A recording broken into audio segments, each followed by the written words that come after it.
Assalamualaikum. Waalaikumsalam warahmatullahi wabarakatuh. Waalaikumsalam warahmatullahi wabarakatuh. Terima kasih Pak Akbar. Assalamualaikum Buya. Waalaikumsalam. Waalaikumsalam warahmatullahi wabarakatuh. Ya. Ya, saya ada mau tanya nih Buya.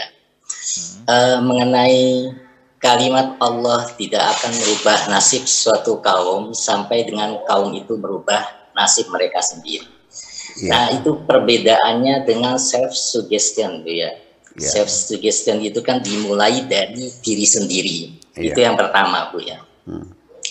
Kemudian benang merahnya antara mengutamakan kesembuhan penyakit kepada Allah dengan mengharapkan kesembuhan dari dokter atau terapis lainnya lah, misalnya gitu, Bu ya. Ya, saya kira itu Bu ya, dua pertanyaan itu. Iya. Terima kasih. Iya. Assalamualaikum warahmatullahi wabarakatuh. Waalaikumsalam warahmatullahi wabarakatuh. Silakan Bu ya. Iya. Jadi ini kembali persoalannya bagaimana kita melakukan translate dari bahasa Arab ke dalam bahasa Indonesia. Itu perlu kita waspadai. Translasi atau juga terjemahan dari satu bahasa ke bahasa yang lain itu ada kerawanan karena terminologinya berbeda, struktur bahasanya berbeda, morfologinya berbeda, common sense berbeda, sense of language-nya juga berbeda, sehingga terjadi penyimpangan-penyimpangan yang kita kadang-kadang tidak merasa. Jadi firman Tuhan yang dalam Al-Quran dikatakan innallaha la yughayyiru ma biqaumin hatta yughayyiru ma bi anfusihim, itu diterjemahkan dalam bahasa Indonesianya, Allah tidak akan merubah nasib suatu bangsa kecuali bangsa itu merubah nasibnya sendiri. Begitu kan Pak ya? Betul begitu terjemahannya. Saya ulang lagi, Allah tidak akan merubah nasib suatu bangsa kecuali bangsa itu merubah nasibnya sendiri. Oke. Saya pertanyaan dan pertanyaan ini tajam. Jadi Allah tidak akan merubah nasib bangsa kecuali bangsa itu merubah nasibnya sendiri. Artinya Allah sangat tergantung kepada bangsa itu. Kalau bangsa itu merubah, Allah merubah. Kalau bangsa itu tidak merubahnya, maka Allah. Jadi yang jadi Tuhan mana? itu salah keterjemahan. Nah, di mana kesalahannya itu di kalimat hatta. Nah, hatta ini perlu diketahui bahwa hatta ini apa namanya? Konjugasi ya. Konjugasi bisa diterjemahkan kecuali, bisa diterjemahkan sekalipun, bisa diterjemahkan sampai, bisa menjadi hingga, sekalipun, hingga, sampai, pada, dan sebagainya. Sekitar ada 36 makna kalimat hatta dalam bahasa Arab itu.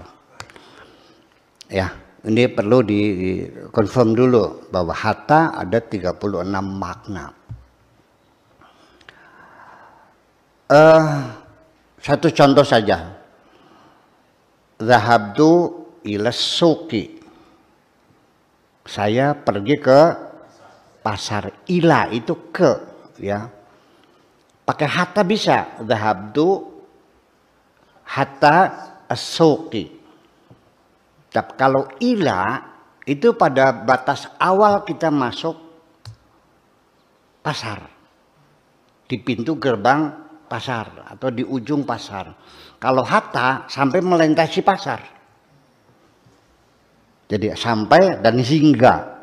Saya pergi sampai pasar, saya pergi hingga pasar. Di bahasa Indonesia hingga sampai itu masih belum jelas ya. Dalam bahasa Arab sudah jelas sekali. Jadi saya menerjemahkan hatta itu bukan sekali, bukan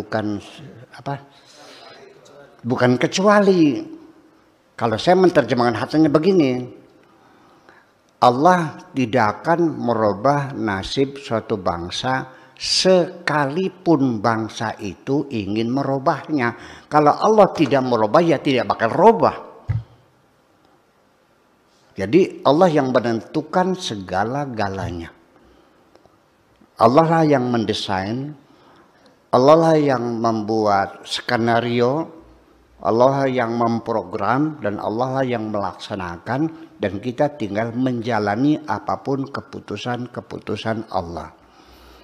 Ini kita beralih dari retorika teoritis kepada realita praktis.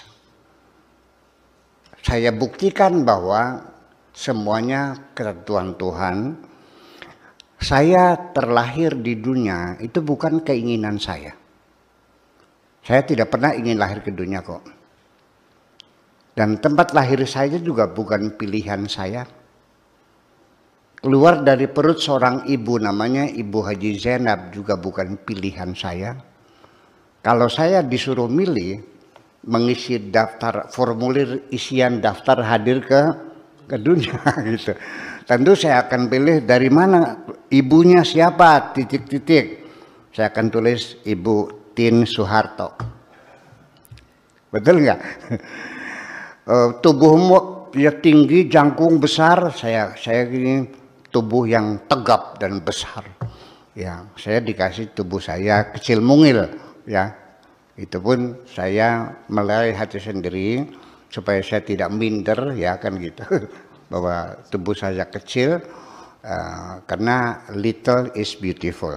Yang iya. Jadi artinya sampai penyakit saya, sampai kematian saya pun saya tidak dilibatkan untuk memutuskannya. Saya harus terima sepenuhnya. Apakah saya matinya melalui kanker, melalui TBC, melalui diabetes, tabrak mobil, tertembak, tenggelam, saya tidak boleh memilih. Harus saya serahkan semuanya kepada Allah Subhanahu wa Ta'ala. Yang penting saya terima apapun menjadi keputusan Allah.